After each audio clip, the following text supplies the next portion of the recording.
अस्सलामुअलैकुम। मोहम्मद अज़हर सिद्दीक अपने programme maths views के साथ हाज़िर खिदमत है। चीज़ें तब्दील हो रही हैं आपके सामने। अब आहिस्ता आहिस्ता जो चेस बोर्ड है ना, जो शतरंज के उसके शतरंज की चालें जो है ना, अब क्लैरिटी के साथ समझ में आ रही हैं। इमरान खान के खिलाफ कोई केस नहीं है। जब जब आप तारीख देखें ना, यानी ये जो कहा जा रहा है कि इमरान खान कंधों पे आए थे चढ़कर या एस्टेब्लिशमेंट लेके आई थी, और उसके सबूत तो आपके पास मौजूद है। मैं इस पर भी बात करता हूँ। बुशरा बीबी और इमरान खान साहब की जो ज़मानतों की केस है, जो नैब में दोबारा मामला आया और साइफ़र की कॉपी जो है वो बरामद हो गई, मिल गई है। वो चालान के साथ जो कॉपी नहीं दी गई, उस पर गुफ्तगू हम करेंगे। बाकी सुप्रीम कोर्ट बार के आज इलेक्शन हो रहे हैं। आसमान जहांगीर ग्रुप और प्रोफेशनल ग्रुप, और पहली दफ़ा तारीख़ में आप कह सकते हैं, मैं तो नहीं कहूँगा पहली दफ़ा, मैं पहली दफ़ा देख रहा हूँ। आप यूँ कह सकते हैं कि आसमान जहांगीर ग्रुप एस्टेब्लिशमेंट साथ दे रही है। वो दोस्त था, वो आप साथ दे रहे हो, और चले ये उनकी अपनी मर्ज़ी है, लेकिन ये तब्दीली बहुत है। तो अब क्या वजह हो सकती है? देखिए, मैं आपको पता है, अब वोखला मूवमेंट दो रीज़न से, परवेज़ मुशर्रफ को उतारना और जजेस अपनी मर्ज़ी के भर्ती करना। तो उस वक्त भी इंटरनेशनल इस्टेब्लिशमेंट बहुत एक्टिव थी। अब भी इंटरनेशनल इस्टेब्लिशमेंट बहुत एक्टिव है। बस मैं इशारों में बात कर रहा हूँ, आप ज़रा बात समझिएगा कि इस वक्त किस हद तक सराहियत कर चुके हैं वो लोग हमारे सिस्टम के अंदर। और आगे चलते हैं। इमरान खान साहब की स्टेज के ऊपर तो तस्वीर पुरानी है। ये पुरानी तस्वीर है, ये उस वक्त की है कि जब इमरान खान साहब को ज़मान पाक से गिरफ़्तार किया गया था। ये गालिबन जो मेरी जो मैं अंदाज़ा जो हो रहा है, ये मैं गैस वर्क कर रहा हूँ, ये तस्वीर बैकग्राउंड पे चल रही है। और मैंने कहा भी इस स्टेज के ऊपर ये तस्वीर क्यों वायरल की गई है, ये समझना बहुत ज़रूरी है। ये आप समझेंगे तो आपको बात समझ आ जाएगी। चूँकि इल्ज़ाम लग गया हुआ है, ओपनली इल्ज़ाम लग गया हुआ है कि इमरान खान साहब को जेल में जहर दिया जा रहा है। और इसमें हमारे दोस्त हैं आफ्ताब बाजवा साहब, उन्होंने खुल के बात की है। ये खदशात मौजूद हैं, क्योंकि इमरान खान साहब पर देखिए कातलाना हमला हुआ है। कातिल कहाँ सामने आ सके और किस तरह हमारी रियासत बचा सकी, उनको सामने मौजूद है। जुडिशल कॉम्प्लेक्स में इमरान खान साहब ने जब हमने हमले की बात की, उस वक्त सारी चीज़ें मौजूद है। तो ये कैसे आप इसको साइड पे नहीं फेंक सकते इस चीज़ को। इसीलिए मैंने मुतालबा किया कि इसका बाकायदा एक मेडिकल बोर्ड बनाया जाए, इमरान खान साहब की अपनी मेडिकल टीम और बाकी टीमें बैठकर ये कौम के सामने, और इसमें डर नहीं होना चाहिए, ना खौफ होना चाहिए इस बात का। ये तो फ़ौरन पहली फुर्सत में ये काम होना चाहिए। याद होगा इमरान खान साहब जब वो मुल्क से बाहर जाना था, जाली रिपोर्टें और वो सारा अपना जो प्लेलेट्स ऊपर चले गए थे, तो उससे इमरान के अपना नवाज शरीफ के वोकला भी तो उस टीम का हिस्सा थे ना। इमरान खान ने इतना दिल खुला रखा। लेकिन यहाँ ये मामला तो ऐसे नहीं है। यहाँ जो मामला था, ये समझने की बात है कि आपको आगे लेकर कैसे चलना है, ये सोचने की बातें हैं सारी। और क्या मैं कहूँ आगे, 6 अबूरी ज़मानतें थी। बुशरा बीबी साहब के जो है ना जाली रसीदों 14 तारीख तक, 14 नवंबर तक तोसी कर दी गई अदालत ने। और तोशाखाना केस में 2 क्रिमिनल कार्रवाइयाँ चल रही हैं। अब एक कानून के मुताबिक, एक जुर्म के मुताबिक एक ही दफ़ा पर्चा दर्ज हो सकता है, लेकिन यहाँ पर ये सारा मामला हो जाता है। दूसरा जो मामला है, इसी में साइफ़र के ज़मानतों के हवाले से जो बात है, अदालतें ज़मानतें निपटाती है, नैब फिर नोटिस भेज देता है। तीसरी दफ़ा कोर्ट से उन्होंने रुजू किया गया है। और बिल मलाया नवाज शरीफ को ज़मानत दिलाने के लिए जो हालात है वो आप सारा कुछ देख चुके हुए हैं। लेकिन यहाँ जो है ना, आपको याद है मरियम नवाज को प्रोटेक्शन बेल दी थी 10 दिन की, गिरफ्तारी से पहले आगाह करे। तो यहाँ जब उन्होंने कहा गिरफ्तारी की ज़रूरत नहीं है, फिर दोबारा नोटिस क्यों जारी कर रहे हैं? देखें ना, ये एक बड़ी अहम है। यानी बड़ी प्लानिंग के साथ ये क्या है कि ना, यहाँ कि गिरफ्तारी की ज़रूरत है कि दरख्वास्त ज़मानत वापस ले जाए और कल किसी वक्त भी बुशरा बीबी को अरेस्ट कर लिया जाए। और ये पॉसिबिलिटीज़ है। यानी सियासत इस हद तक गंद पहुँच चुका हुआ है कि आप यानी जायज़ तरीके से काम करें ना। पाकिस्तान में एक आइन और कानून की बालादस्ती है, उसके मुताबिक करें। लेवल प्लेइंग फील्ड की जो बातें हो रही थी, लेवल प्लेइंग फील्ड अगर देनी है तो ये लेवल प्लेइंग फील्ड है। इमरान नवाज शरीफ के पास आज भी अगर देखा जाए एवन फील्ड के सबूत नहीं है, मौजूद है। और ये बार बार रिकॉर्ड पे चल रहे हैं। आज भी बार बार मैं कहता हूँ कि लाएं, सबूत कहाँ है, वो सामने ले आएँ तो मसाइल ही हल हो जाए ना। लेकिन कोई चीज़ सामने होगी तो आएगी ना, ये बड़ा समझना ज़रूरी है। साइफ़र केस में आपको पता है, जो मेन बेस जिसकी बेस पे ये केस बना है, कॉपियाँ मांगते रहे, कॉपियाँ फ्राहम ना की गई। अब पता चला है कि वो साइफ़र की कॉपी बरामद हो गई है। अब वो कॉपी लेने का तरीक़ाकार, वो दरख्वास्तें खारिज कर दी हुई हैं कॉपी लेने के हवाले से। अब मामला आपको पता है हाई कोर्ट से होता हुआ, ये अब सुप्रीम कोर्ट, हाई कोर्ट में तो मामला लेकर गए थे ट्रायल रोकने के लिए इस्लामाबाद हाई कोर्ट में जस्टिस आमिर फारूक साहब की मौजूदगी में, तो इंसाफ और नज़र नहीं मिलता आ रहा है इमरान खान साहब को। दूसरी तरफ वबांग दोहल नवाज शरीफ को जिस तरह का इंसाफ उन्हीं को अबराना अदालत ने दिया है, इस्लामाबाद हाई कोर्ट ने, वो आप लोगों के सामने है।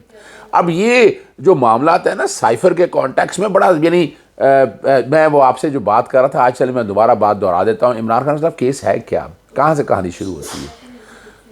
पहली तो बात है, कहा गया कि इमरान खान साहब को लाया गया अगस्त 2018 में, आरटीएस बैठा, आरटीएस बैठने का नुकसान जो है वो इमरान खान को हुआ कि मेजॉरिटी ले ली गई। ख्वाजा आसा खुद जिक्र कर चुके हैं आप, और बहुत सी ऐसी सीटें हैं जो बहुत करीबी वोटों से, बहुत कम मार्जिन है कि जिसके हवाले से जो है ना वो अपना ना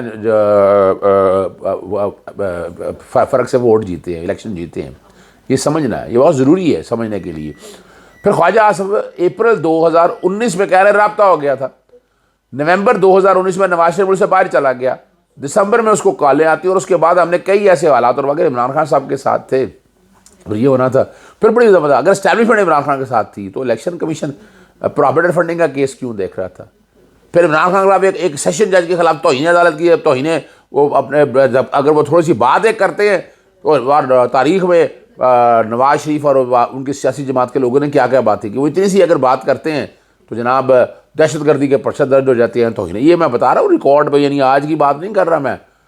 फिर आपको पता है तोशा खाना जो एक्सपायर, यानी जो मामला जायदुल मियाद है, उसमें जिस तरह कार्रवाई शुरू की गई, ये भी रिकॉर्ड पे हिस्सा मौजूद है। यानी मैं प्रोविडेंट फंडिंग की बात भी कर रहा हूँ, मैं ये भी आपको याद है वो प्रोविडेंट फंडिंग में कई हमारे ओवरसीज़ पाकिस्तानियों को नॉट पाकिस्तानी कह दिया गया। मैं लाहौर हाई कोर्ट में गया, वहाँ जब उस हद तक मैंने जजमेंट सेटिस्फाइड कराई है।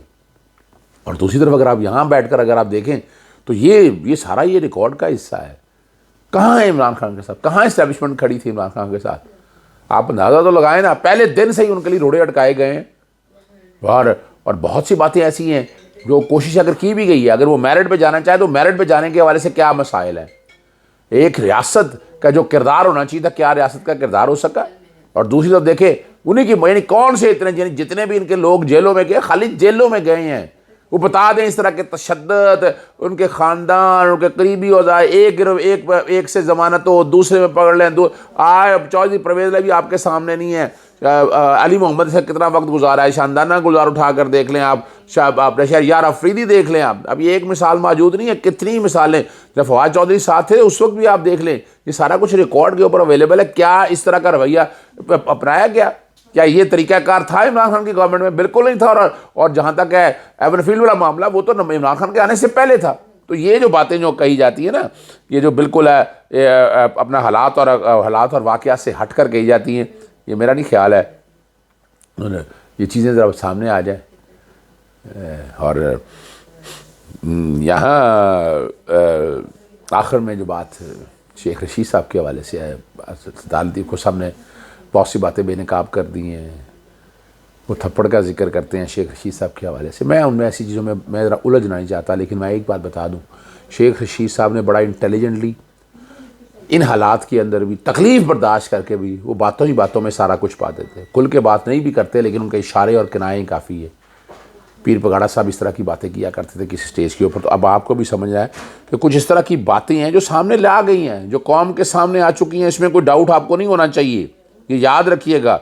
या आप कहें ना कि इसके अंदर कोई डाउट है, कोई नज़र आ रहा हो आपको, और इसीलिए जो है ये जो है ना समझना बहुत ज़रूरी है कि इस मुल्क की इन हालात के हवाले से जो है ना आगे हम कहाँ चलेंगे, क्या होगा, मुल्क कैसे आगे चलेगा, और अगर मुल्क को आगे लेकर चलना है तो हमें क्या कुछ करना है। आखिर में नायब की तरामीम है, ये आपको पता supreme court practice and procedure act के हवाले से अभी तफसीली फ़ैसला आया नहीं है। तफसीली फ़ैसले का इंतज़ार किया और दायर की थी हमारी वफाकी हुकूमत, जो मौजूदा निगरान हुकूमत है, इन्होंने फ़ाइल की है। जी बिल्कुल, इन्होंने फ़ाइल किया नायब की तरामीम के हवाले से। मखदूम अली खान साहब यहाँ मौजूद नहीं थे।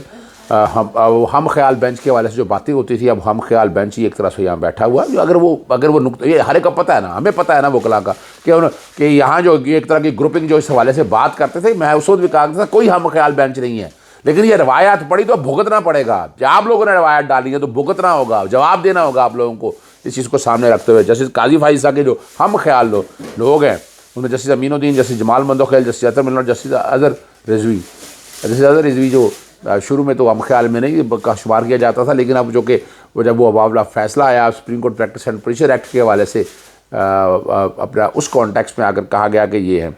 अटॉर्नी जनरल रोस्टर पर आगे कि मखदूम अली खान यहाँ है नहीं है, मैं गुज़ाशत पेश कर सकता हूँ।